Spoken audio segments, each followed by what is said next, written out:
News of the Supreme Court's decision rippled through members of South Florida's Haitian community gathered at Miami City Hall to protest the city's agreement with Immigration and Customs Enforcement. All of these battles are intertwined. My people, they can't go back. It's real. The reality in Haiti is real.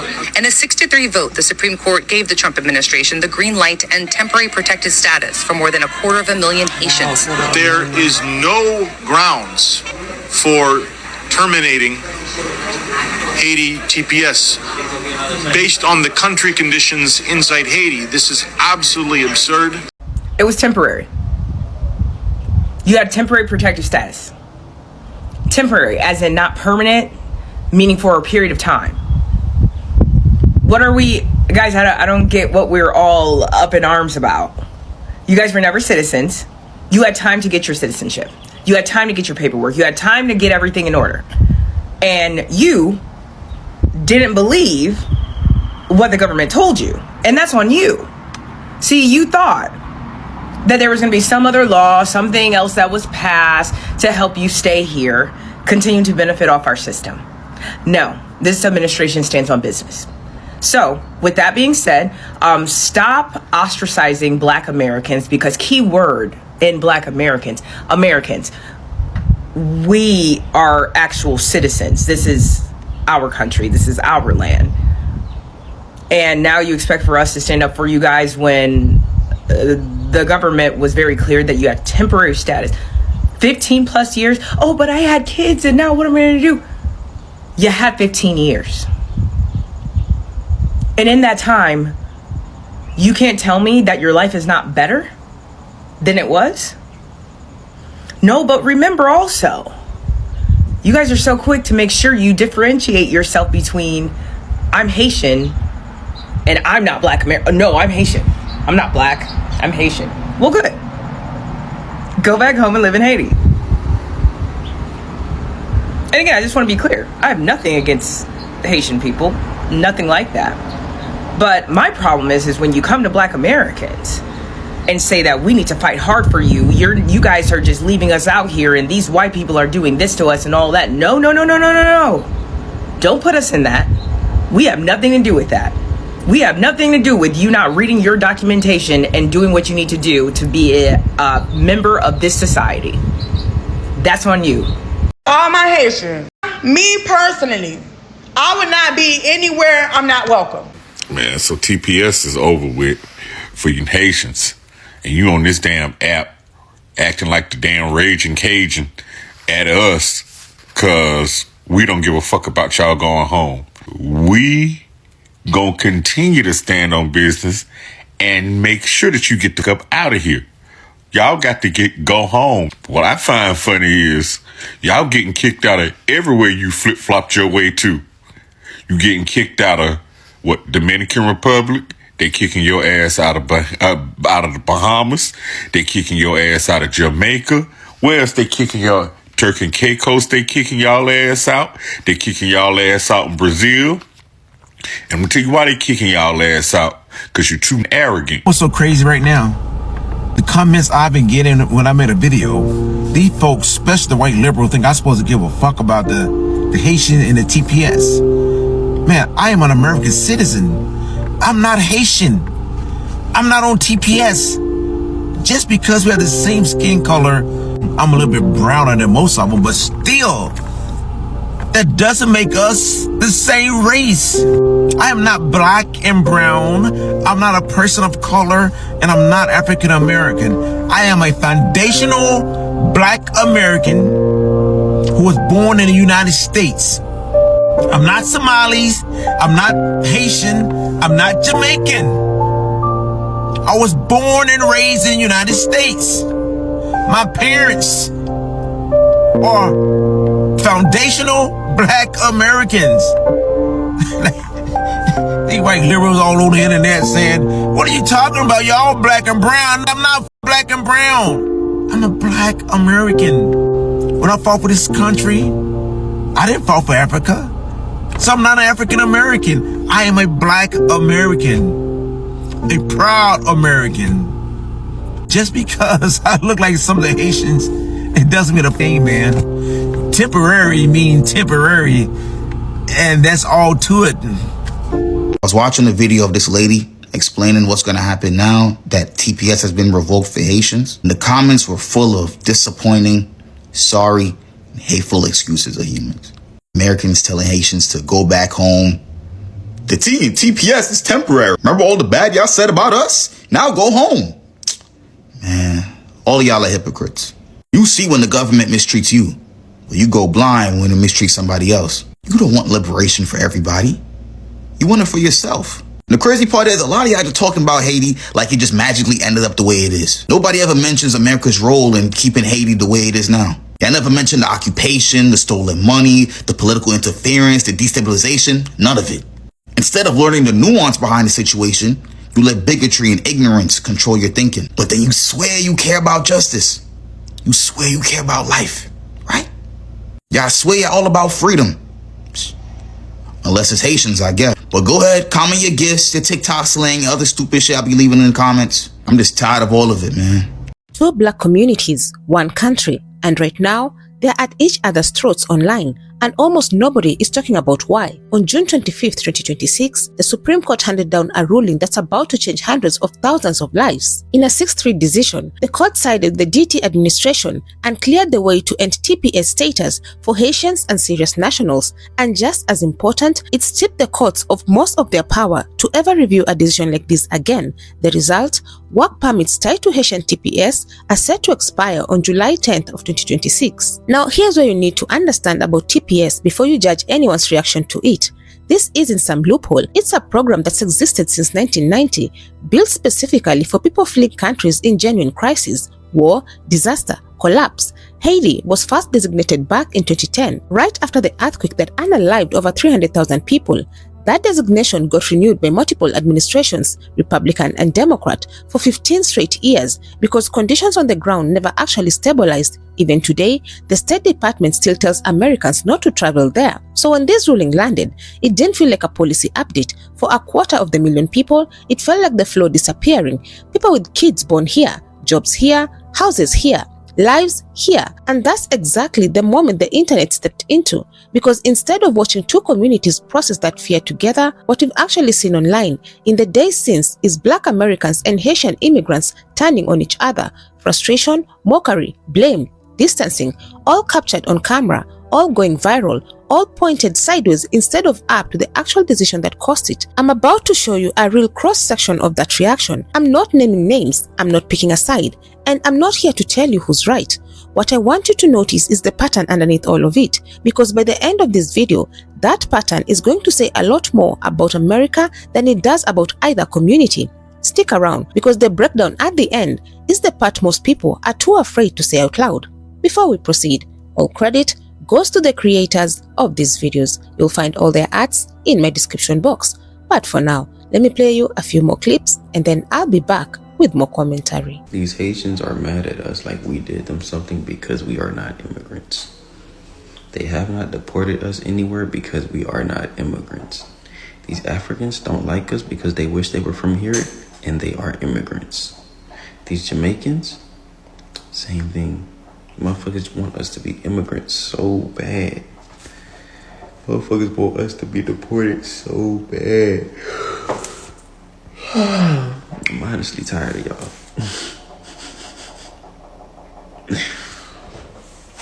Build your own countries. I'm talking about Haitians built this country in the last fucking 10 years, 10 to 12 years. What the fuck are you talking about? Same for Dominicans. Same for Latinos. Yeah, they all wish we was immigrants, bro. But there's nowhere for us to go back to. You see how they trying to get all y'all up out of here? And I'm talking about swiftly. You see how y'all say they pretend to like us? No, they don't. They show us they don't like us. If they could, if they had somewhere to send our asses to, we would be gone. Just like the rest of you. Just like the rest of you. Like, I get it. We got buku fucking Wi-Fi towers. You feel me? We got air conditioning. We got electricity. You feel me? We got running water. You know, our power don't have to go out every couple hours, or we don't have to be out of power and Wi-Fi for days at a time. I get it. I know why. We know why y'all like to be here. We got better education, better job opportunities, more job opportunities. We get it. But to say you build this country, who is you fooling? Nobody but your goddamn self. So I was having a conversation with a Haitian, and they were talking about all of the hateful comments and rhetoric that's been spewed by a lot of FBA individuals. And I said something that's going to be pretty unpopular between a lot of Haitians. So as you guys know, TPS has ended, and now a lot of Haitians that's on TPS is up for deportation. And there's been plenty of videos, comments with FBA individuals essentially, you know, glorying and praising that, you know, Haitians are going to get deported, they gotta go back, pack up your bags, all of these different things like that. And then he said, you don't see how a lot of their talking points is literally symmetrical to white supremacists and how they were treated by white America? And I said, yes, but guess what? Have grace. I told them the first thing that you have to do is look at the history of Black Americans. For the group of individuals that have endured the most hardship in this country, they're also the most accepting, they're the most forgiving, and they're the most welcoming. So you can't take the action of a few individuals, and especially in a moment of anger, and try to paint that as their character and who they are and what they represent. Because first and foremost, immigration definitely does affect Black Americans. And not only that, but based on how they're being treated now and the history of how they've been treated, they have all the right to be angry, to be mad. Now you may say, well, they can be mad, but they don't have to be as hateful as they're being. And this is where I will come in and say, even if you see hateful rhetoric, that's not their heart. Even if you see a lot of people saying, pack your bags, ICE is gonna come get you, go back to your country, and all of these different things, I'm telling you, as hateful as they may be, that is not their heart. What you're witnessing is a lot of misplaced anger. While I might not agree with the hateful rhetoric, I'm in 100% support for the FBA movement. All you have to do is give them some time to get some real good leaders that's going to point them in the right direction, give them the right talking point, and, you know, things to focus on and to build so that they can primarily focus on FBAs. So all in all, don't let a few people with misplaced anger make you generalize a whole group of people that have a history of being nothing but the opposite. And yet, FBA Black people will still support the deportation of Haitians, other Black people that are out here from the Caribbean and other African countries. Like, y'all got all this shit to say about Haitians and other Black people, and yet the Supreme Court just ruled against taking away birthright citizenship, in which the biggest abusers are not the Africans, are not the Caribbeans, not even the Asians, actually the Mexicans. And y'all don't have the slightest bit of smoke for them. Where were y'all the past 50 years that these motherfuckers was doing this shit? Wasn't hooting and hollering then. Y'all weren't FBA people when the Mexicans was taking over y'all neighborhoods, was taking over y'all ghettos, was taking up all y'all small businesses, was taking up all y'all loans, was filling up all y'all schools, was pushing y'all out of all the local governments here on the West Coast. Where was all this smoke then? Now all these anchor babies got all this political power in your local government, even in the federal government now, constantly abusing birthright citizenship. Now y'all mad because laws and regulations being passed that still affect FBAs. Black Americans, a naturally born citizen. Telling you, FBA people, you're targeting the wrong people. I'm just gonna let you know right now.